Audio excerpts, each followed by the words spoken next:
Mga kapuso, ito po ang mga ganap na dapat po natin abangan dito lamang po sa ating kapatid. Dahil nga po sa ginawa ni Tali dito kay Belle, pinagtanggol nga siya ni Tyrone mga kapuso, at galit na galit nga si Tali dito sa kanyang kapatid na si Tyrone. Pinagsabihan naman ni Rosel si Tali, ngunit napakaswapang talaga ang mga sagot nito mga kapuso. Samantala, sinabi na nga ni Malu dito kay Melanie na si Tali ang kanyang anak at huwag na niya itong guluhin dahil maganda na daw ang kanyang buhay.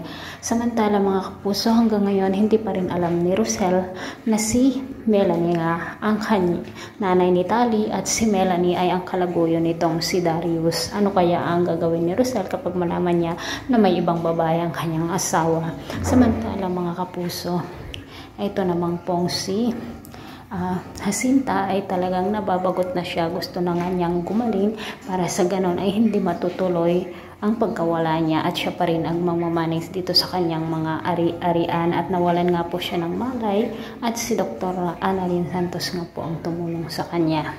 Samantala mga kapuso, nakita nga ni Bia na magkayakap sina Wesley at Belle at nagalit ito kay Belle.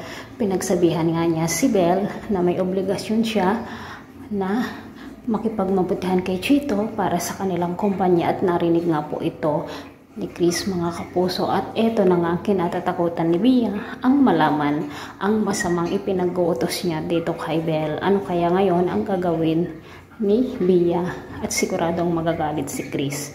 Mga kapuso, pakaabangan po natin ang susunod pagganap dito lamang po sa ating kapatid. Maraming salamat. Bye-bye.